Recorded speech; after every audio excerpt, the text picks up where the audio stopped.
Hey everyone, this is Isra Naur and welcome back to the channel.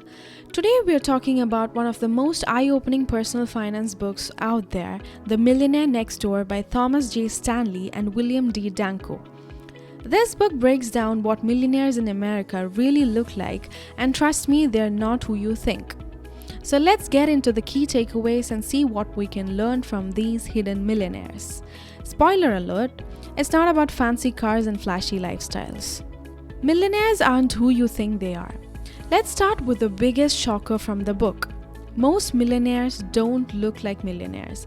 The book explains that the people who are quietly wealthy don't show it off. They're not driving flashy cars, living in mansions, or rocking designer clothes. Instead, the average millionaire is more likely to drive a modest car, live in an average neighborhood, and shop at regular stores.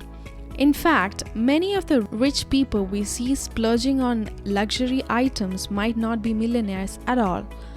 Stanley and Danko point out that high-income earners often spend all their money on stuff that makes them look rich but doesn't build wealth. Wealth is built on frugality and smart choices. One of the biggest lessons from The Millionaire Next Door is that building wealth is more about frugality than making a huge salary. The authors found that millionaires are generally people who save a large portion of their income and live well below their means. Here's a simple but powerful example. Instead of buying the latest car model every couple of years, many millionaires drive the same car for over a decade. That might sound glamorous, but it's one of the reasons they have wealth in the bank. So the big takeaway here is, becoming rich isn't about how much you earn, it's about how much you keep. The power of budgeting and planning. Millionaires are planners. They have a budget and they stick to it. Stanley and Danko emphasize that these people don't leave their financial future up to chance. They track their spending, invest wisely, and set long-term goals. The book shares an example of a typical millionaire who might have a modest income but has accumulated wealth by consistently saving, investing, and avoiding lifestyle inflation, where you spend more as you earn more. Instead of spending money on temporary pleasures, they're building a financial cushion that lasts. Think about it.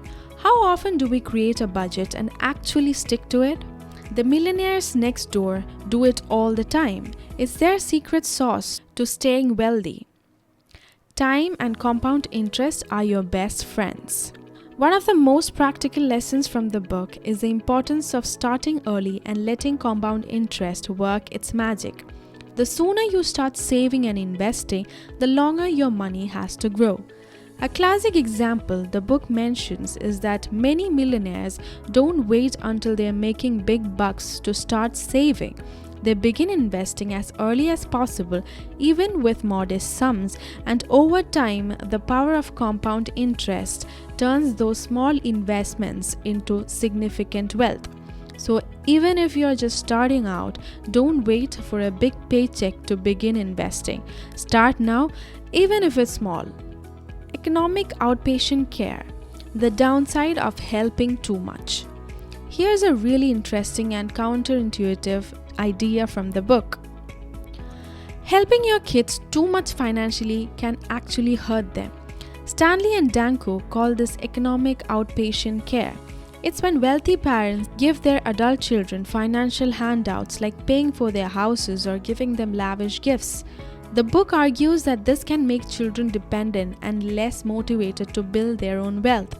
They may develop a spending habit without having earned the money themselves, which undermines their ability to be financially independent. The lesson here is that while it's natural to want to help loved ones, giving too much can prevent them from learning the discipline and smart habits needed to become financially successful on their own. Self-discipline is key. Another recurring theme in The Millionaire Next Door is the importance of self-discipline. The wealthy people in the book are consistent with their financial habits. They save, invest, and avoid lifestyle inflation. They also resist the urge to spend impulsively, even when they could afford to. One story in the book highlights a millionaire who lives in a modest house despite having money to buy something much grander. This person understands that flashy spending doesn't equal long-term financial security. So instead of upgrading his lifestyle, he continues to build his wealth by sticking to smart financial decisions. Invest in what you know. Stanley and Danko found that many millionaires invest in things they understand. They don't chase the latest hot stock or risky investments. Instead, they put their money into areas they are familiar with, like real estate, mutual funds, or their own businesses. By sticking to what they know, they reduce their risk and increase their chances of making consistent returns. The message here is to be cautious with your investments and focus on understanding them fully before diving in. Wealth isn't flashy, it's quiet. The biggest myth the book shatters is that wealth looks a certain way: big houses, fancy cars, designer brands. But true wealth is often quiet. It's the neighbor who has been saving diligently for years, drives the same car for a decade, and lives a comfortable, low-key life. The next time you think of a millionaire, remember, it's not about what they show off, but what they have saved. So there you have it, the key takeaways from The Millionaire Next Door. It's not about earning a massive salary, driving luxury cars, or living in a mansion. It's about discipline, frugality, and making smart financial decisions. These are things we can all start doing right now, no matter where we are financially.